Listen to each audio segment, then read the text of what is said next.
எல்லாருக்கும் hi, welcome to அபியின் உலகம். இன்றைக்கி நம்ம சேனலில் மாவே அரைக்காமல் சிம்பிளாக எப்படி குழிப்பணியாரம் வீட்டில் ப்ரிப்பேர் பண்ணலாம் அப்படிங்கிறது பார்க்க போகிறோம். இதுக்கு தேவையான பொருள்கள், இன்றைக்கி நம்ம இனிப்பு குழிப்பணியாரம் செய்ய போகிறோம். இதோட மெஷர்மெண்ட்ஸ் எல்லாமே டிஸ்கிரிப்ஷன் பாக்ஸில் கொடுக்குறேன், செக் பண்ணிக்கோங்க. வாங்க குழிப்பணியாரம் பண்ணுறதுக்கு ஸ்டார்ட் பண்ணலாம். நம்ம இன்றைக்கி கோதுமை மாவு குழிப்பணியாரம் செய்ய போகிறோம். அதுக்கு 1 கப் கோதுமை மாவு, 1/2 கப் அரிசி மாவு எடுத்திருக்கேன். நீங்கள் எந்த கப்பில் கோதுமை மாவு அளக்குறீங்களோ அதிலே அரிசி மாவு எடுத்துக்கோங்க. 200 கிராம் கோதுமை மாவுக்கு 100 கிராம் அரிசி மாவு சரியாக இருக்கும். ஒரு சின்ன சில்லு தேங்காயை இந்த மாதிரி சின்ன சின்ன பீசஸாக கட் பண்ணி எடுத்து வச்சுருக்கேன். இந்த மாதிரி நம்ம தேங்காய் சேர்க்குறப்ப அது கடிப்பட்டுச்சுன்னா டேஸ்ட் நல்லாயிருக்கும் பணியாரம் சாப்பிட்றப்ப. ஒரு 4 ஏலக்காய் இதை தட்டி நம்ம சேர்த்துக்க போகிறோம். 1 கப் கோதுமை மாவுக்கு 3/4 கப் வெல்லம் எடுத்திருக்கேன். இது 150 கிராம் இருக்கக்கூடிய வெல்லம். அதை நல்லா தட்டிட்டு பாகா காய்ச்சி வடிகட்டி நம்ம சேர்த்துக்க போகிறோம். இவ்வளோ தான் நமக்கு கோதுமை இனிப்பு குழிப்பணியாரத்துக்கு தேவையான பொருள்கள். ஃபஸ்ட்டு வெல்லத்தை கரைச்சி எடுத்துக்கலாம். அதுக்கு ஒரு 1/4 டம்ளர் போல் தண்ணி சேர்த்து அடுப்பில் கொதிக்க வச்சு எடுத்துக்க போகிறேன். வெல்லம் கொதிச்சிட்ருக்க டயத்தில் நம்ம ஏலக்காயை இந்த மாதிரி 1-2 தட்டிட்டு சேர்த்துடலாம். இது கொதிக்கிறப்பவே கூடவே சேர்ந்து நமக்கு ஏலக்காயும் நல்லா கொதித்து வாசனையாக இருக்கும். பாருங்கள், நல்லா வெல்லம்லாம் கரைஞ்சிருச்சு. இப்போ ஸ்டவ்வை ஆஃப் பண்ணிவிட்டு இதை நல்லா ஆற வச்சு எடுத்துக்கலாம். இது நமக்கு ரூம் டெம்பரேச்சருக்கு நல்லா கூல் டவுன் ஆகி வரணும். இப்போ நம்ம மாவு ப்ரிப்பேர் பண்ண ஸ்டார்ட் பண்ணிடலாம். ஃபஸ்ட்டு கோதுமை மாவு 200 கிராம் அதை சேர்த்துட்றேன்.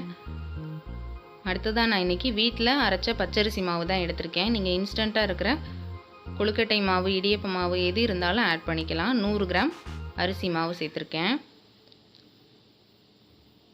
நம்ம கட் பண்ணி வச்சுருக்க தேங்காய்,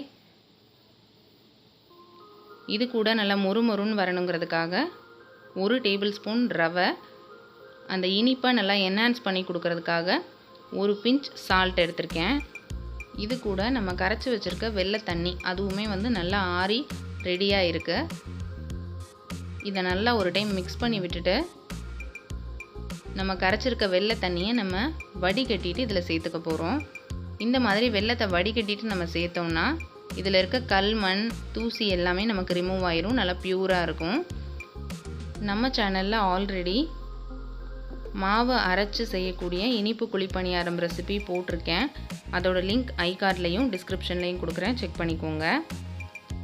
இந்த பணியாரம் பார்த்திங்கன்னா ஒரு ஈவினிங் டைமில் மாவு எதுவுமே அரைக்காமல் சட்டுன்னு நம்ம குழந்தைங்களுக்குலாம் பண்ணி கொடுக்குறதுக்கு ரொம்ப ஈஸியாக இருக்கும். இன்ஸ்டண்ட்டாக இருக்கிற கோதுமை மாவு தான் நம்ம சேர்த்து செய்கிறோம், அதனால் ஹெல்த்துக்குமே நல்லது தான். பாருங்கள், நான் வெல்லத்தை 2 பேட்சஸாக ஆட் பண்ணிக்க போகிறேன். ஃபஸ்ட்டு கொஞ்சத்தை சேர்த்துட்டு தண்ணி அளவு சரியாக இருக்கான்னு பார்த்துக்கலாம். அப்புறம் வேணும்னா இன்னும் கொஞ்சத்தை கூட சேர்த்துக்கலாம். இப்போ 2 பேட்சஸையும் ஆட் பண்ணதுக்கப்புறமா கட்டியாக இருக்குது. ஸோ நம்ம 1 டம்ளர் தண்ணி எடுத்துகிட்டு கொஞ்சம் கொஞ்சமாக ஆட் பண்ணிவிட்டு நம்ம மிக்ஸ் பண்ணி எடுத்துக்க போகிறோம். தண்ணி அளவு நம்ம எடுத்துக்கக்கூடிய பச்சரிசி மாவை பொறுத்து கூட குறைய ஆகும். நீங்கள் அதனால் மாவோட கன்சிஸ்டன்சி மாத்திரம் பார்த்துக்கோங்க. தண்ணி உங்களுக்கு எவ்வளோ தேவைப்படுதோ கொஞ்சம் கொஞ்சமாக சேர்த்துக்கோங்க. இப்போ பாருங்கள், நல்லா கலந்தாச்சு. இந்த மாதிரி நம்ம பணியாரம் எடுத்து ஊற்றுறதுக்கு கரெக்டாக இருக்க மாதிரி பதத்தில் வச்சுக்கோங்க.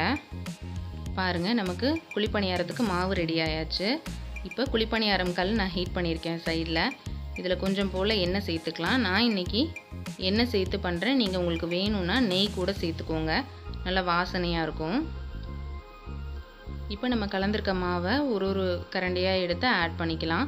இதில் நம்ம கவனிக்க வேண்டியது, ஒரு டைம் நம்ம பணியாரம் ஊற்றுறப்ப நல்லா கலந்து விட்டுட்டு அதுக்கப்புறம் ஊற்றினா ஈவனாக மிக்ஸ் ஆகும். ஏன்னா நம்ம அரிசி மாவு சேர்த்துருக்குறோம். ஸோ அடியில் போயிட்டு அப்படியே உட்காந்துரும் அரிசி மாவு. அதனால் ஒரு டைமும் நல்லா கலந்துட்டு சேருங்க. சேர்த்ததுக்கப்புறமா மூடி போட்டுட்டு மீடியம் ஃப்ளேமில் வேக வைங்க. ஏன்னா நம்ம வெல்லம் சேர்த்து செய்யக்கூடிய பலகாரம் அப்படிங்கிறதால நல்லா ஹை ஃப்ளேமில் வச்சா சீக்கிரத்தில் கரிஞ்சு போயிடும், வேகாது. ஒரு சைட் வெந்ததுக்கப்புறமா இந்த மாதிரி ஒரு ஷார்ப்பான ஸ்பூனும் இல்லை, உங்ககிட்ட என்ன அவைலபிளாக இருக்கோ அதை வச்சு லைட்டாக திருப்பி விடுங்க. திருப்பி விட்டுட்டு அதையும் நல்லா மீடியம் ஃப்ளேமில் ஒரு 5 நிமிஷம் போல் நல்லா குக் பண்ணிக்கோங்க.